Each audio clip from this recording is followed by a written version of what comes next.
criatura utópica que te inventas, pero en lo que tus cuentos se ven más son como relaciones más bien fallidas, ¿no? Hay una cosa que a veces alguna se ha dicho de ti, que había un componente un poco misógino. ¿Puedes debatir esta acusación? Bueno, yo creo que muchos que dicen que me acusan de misoginia no saben lo que es exactamente misoginia. Yo creo que no. Yo escribo sobre todo sobre hombres porque entiendo más de hombres que de mujeres. Me gustan más las mujeres, pero de lo que entiendo es de mis iguales, ¿no? Tampoco entiendo de nada. Pero bueno, quiero decir que soy más cerca de... No tengo la pretensión de conocer el corazón de una mujer, como decía Buda, lo decía Buda. Es difícil conocer el camino que un pez ha seguido en el agua, pero más difícil conocer el corazón de una mujer. Entonces, mis novelas, pues, eso, pues, ¿qué estaba diciendo? Que te resulta difícil conocer el corazón de una mujer como sí, Buda. que mis personajes, en mis novelas, los personajes son casi siempre hombres, son masculinos. Y hay pocas novelas, bueno, en Crimen del Cine Oriente, que es una novela de la que se hizo luego una película, sí, la heroína es una mujer, pero vamos, normalmente escribo solo, pero eso no significa misoginia, significa prudencia, en el sentido de no meterme en camisas enceradas, e intentar dar respuestas a situaciones protagonizadas por mujeres. En fin, no soy misógino. Esa novela, por ejemplo, es una novela extraña en tu literatura porque también partes de un caso real, ¿no? Bueno, esto es muy curioso, sí. Resulta que alguien le dijo al director y productor de cine catalán muy importante, Pedro Costa, que yo hacía dialogar bien a mis personajes. Bueno, él pensó eso. Y me ofreció la posibilidad de escribir un guión sobre un famoso crimen que ocurrió en la década de los 50 en Valencia, que todavía se acuerda la gente en Valencia, un crimen muy famoso. Sobre todo porque pasó en una España en la que no pasaba nada oficialmente, ¿no? La paz, el silencio de los muertos, no pasaba nada. Aquel crimen llamó la atención por una serie de características. Concretamente, era una mujer de vida airada, entre comillas, que salió de un bar, de un bar de alterne, donde trabajaba, y echada a puntapiés, por así decirlo, por el dueño del bar, se refugia en un cine, porque es el único, se está lloviendo, y se enamora, llega a un acuerdo con el acomodador del cine, intentan construir juntos una vida en común, pero él también es un borracho y de mala vida, y al principio se porta bien, pero al final se porta mal. Entonces ella, que era una mujer fuerte, le dio un empujón y lo echó para atrás, y el hombre se dio con la cabeza en una esquina y quedó seco. Entonces ella tuvo miedo y dijo: la policía no me va a creer si digo que ha sido sin querer, y lo descuartizó, en fin, una serie de cosas bastante truculentas. Le pintó las uñas, lo rasuró, lo descuartizó. Bueno, escribí la novela, esto no es decir al final, pues si la queréis comprar. Está descatalogada ya. Bueno, hicieron una película, bueno, evidentemente íbamos a escribir guiones, el lenguaje teatral no coincide con o de cinematográfico, no tiene otro peso específico cada palabra del lenguaje, de la narrativa. Hizo una película que no se parece en nada, se parece como un huevo a una castaña, y no estuvo mal. La película estaba protagonizada por Anabel Alonso, ¿no? Sí, ella es Anabel Alonso, y él desgraciadamente murió, que era muy famoso en Barcelona, Rubianes, Roberto Rubianes. Hicieron un buen papel y estaba la película bien dirigida, pero habían convertido, ¿cómo se llama? ¿Thriller? No sé. Thriller, sí. Sí, eso, pues no se parece, como un huevo una castaña. Pero sí que tenía más tintes realistas que otras cosas que he escrito. era diferente. Y algunos piensan que son buenos, pues, mis engendros surrealistas. ¿Y cómo nacen estos? A mí me parece que es una gran novela, aunque también me gustan mucho tus engendros surrealistas, pero ¿cómo nacen ellos? A mí me gusta mucho una historia que cuentas de historias mínimas. Bueno, cuando empiezo escribiendo, y lo digo, no es por el paté de Bourgeois que dije, no sé qué va a pasar. Como digo, son situaciones dramáticas, carezco de argumentos. Entonces, cuando me pongo a escribir en una cuartilla, no sé qué, estoy condicionado casi por la primera palabra. Si pongo él, sé que va a seguir en un sustantivo masculino. Entonces, poco a poco, a base de preguntas, de preguntas, respuestas, réplicas, contrarréplicas, poco a poco se va configurando una situación dramática que muchas veces me lleva donde no pensaba llegar, ¿no? Son los protagonistas los que en cierto modo eligen su camino, entre comillas. Soy yo el responsable, pero son ellos los que van buscando su trayectoria y yo pongo fin. Entonces, bueno, pues estas criaturas nacen así, de esta forma un poco traumáticas, por así decirlo. Y dentro de las historias mínimas, voy a poner un ejemplo de una historia mínima que tuve la oportunidad de ver en teatro, en el Festival de Teatro de Aviñón, y que horrorizó a los espectadores, ¿no? Porque era un hombre que estaba sentado en un jardín, en un banco, una noche perfumada de verano, con la luna, el ciprés, esperando a su amante, a su novia, a su enamorada. Y la pobre chica llegó con retraso. Y el hombre se enfadó, un tirano, le dijo, ¿por qué llegas tarde? Y bueno, ella dio una excusa. Y en un momento determinado, con acento autoritario, le dijo, dame tu ojo izquierdo.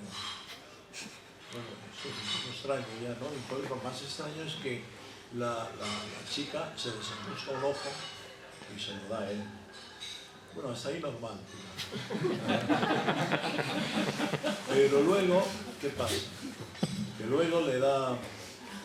El hombre quiere justificarse y dice, ya sabes que te prefiero tuerta. Entonces, claro, los franceses, que también lo han hecho en español, pero aquí no sorprende tanto. Los franceses dicen, ¿por qué la preferirá tuerta? ¿No? Son un público más civilizado, más pragmático, más... En Alemania no sorprende, también lo hicieron en Alemania, y no se extrañaba tanto los alemanes. Pero en francés, recuerdo que la gente se miraba los unos a los otros. Y dijeron, ¿por qué la...? Bueno, y esto entronca un poco con el gusto por lo negro, por lo trágico, por lo... un poco la pintura negra de Goya, ¿no? Que pintan las mujeres horribles, o Buñuel, tiene algunas cosas. No sé por qué, pero yo no pensé en ninguno de estos genios. Pero, y así, pues todas estas historias llegan a un punto en el que se impone esta reacción en cortocircuito y me sale así, ¡pum!, y ya está. Y tengo, pues, estas historias mías, habrá, no sé, 100, por lo menos. Son todas parecidas, son todas más o menos así, con reacciones inesperadas. En aquellos tiempos, recuerdo que, ahora ya no sorprende nada, pero los periódicos hablaban de que alguien había construido una tortuga de reacciones inesperadas. Y a lo mejor aquello me sirvió de inspiración. Digo, pues yo voy a hacer un orden de reacciones inesperadas. Y esto se hizo en televisión, la serie esta, Historias Mínimas. En unos tiempos en los que la televisión tenía dinero y daba libertad a la gente. Entonces lo dirigió Pepe Vila San Juan, desgraciadamente desaparecido, Pecus, y Lourdes Martorell, Lulú, y eran unos entusiastas de mis textos y consiguieron hacer una serie con actores de la calle, o sea, como reciben de otro país italiano. Pero no pudieron encontrar una mujer, una extra, una que estaba dispuesta a quitárselo. Tuvo que ser un hombre, pero sí, ¿no? Pero no es lo mismo de decir, ya sabes que te prefiero tuerta, ya sabes que te prefiero Manuela, ya sabes que te prefiero Manuel, no me quedaba bien. Y que nadie me acuse de misógino por eso. Pero bueno, el eterno femenino. Entonces no encontramos a una actriz, aunque había, dispuesta a hacer el papel. Aquella serie fue un desastre, a pesar de la buena intención de mis amigos, porque el director les había concedido dinero largo, ¿no? Alquilamos una vieja fábrica, la Tecla Sala, y bueno, y un equipo ahí de gente y cámaras y tal, solo para calentar, era en invierno, para calentar aquel ambiente se gastaba en calefacción, que sé, de cuánto dinero se gastaron mis buenos amigos, pero fue un fracaso, y cuando vieron el resultado el responsable pues se asustó mucho, y bueno, os diré que la serie se emitía a las 3:30 de la madrugada o así, para que nadie lo viese. Pero claro, había que emitirla para justificar los gastos, ¿no? Y luego la hicieron en castellano. Entonces me acuerdo que la primera versión fue en catalán, pero mis amigos tuvieron la originalidad de que cada personaje hablaba un catalán distinto, de Lérida, de Valencia, de Barcelona, de Gerona, y aquello era muy curioso de ver. Y no era ninguno profesional, eran amigos de ellos. Bueno, esa fue mi única incursión en la televisión, con las historias mínimas. Pero luego lo hicieron en teatro, y en teatro ya tenía más gracia. En esta historia que cuentas, de historias mínimas, hay algo que también aparece en muchos relatos tuyos, ¿no? Que es esa especie de aceptación de la amputación, de lo monstruoso. ¿Qué es lo que te atrae de...? Bueno, es muy difícil escribir sobre la felicidad y sobre las cosas perfectas que no tienen. Escribir sobre monstruos es más fácil y además es más necesario si tú quieres, ¿no? Porque escribir sobre monstruos tiene muchas ventajas. Primero, admitir que tú no eres tan monstruoso como tus personajes, ¿no? Por lo menos piensas eso. Te miras en el espejo y dices, hay gente peor. Y la monstruosidad,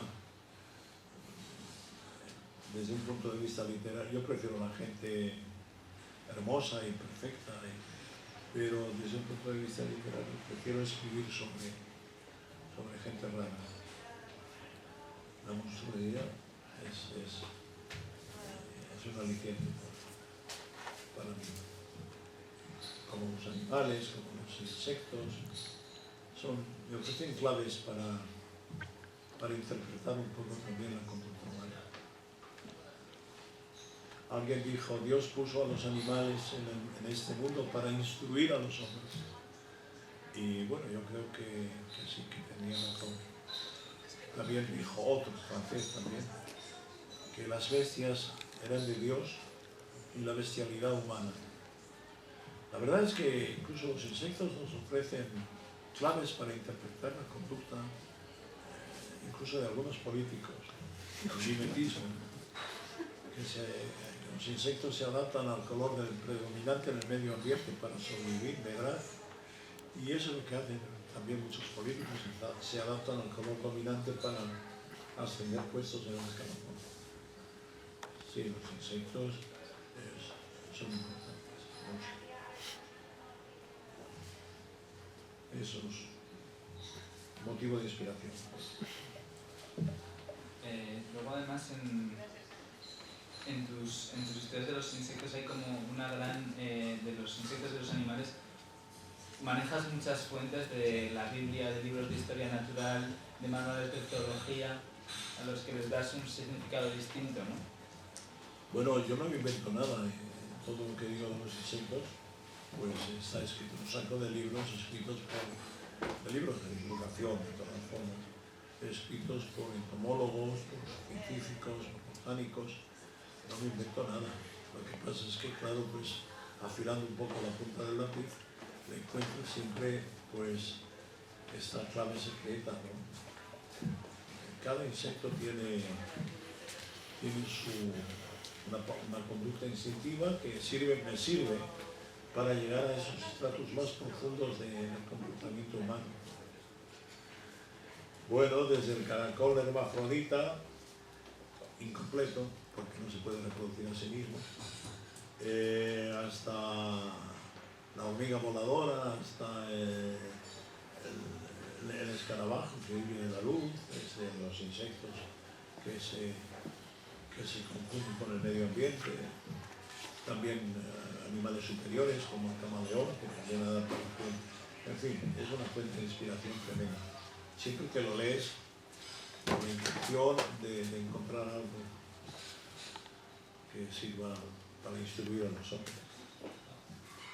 Que tampoco me siento Pepito Grillo, cada uno que haga lo que quiera, pero no ofrezco soluciones, planteo preguntas en definitiva. Vivimos en una etapa en la que la gente lo que quiere son respuestas, ¿no? Pero yo no estoy capacitado para dar respuestas. Estas las tiene que dar el filósofo, el teólogo, el economista, el político, etc. Yo planteo situaciones, o intento señalar dónde nos aprieta el zapato. No dónde nos duele el zapato, porque el zapato no duele. Mucha gente lo dice. Aquí me duele el zapato. Sin pretensiones de moralizar, expongo una situación, que sean los demás los que encuentran una solución.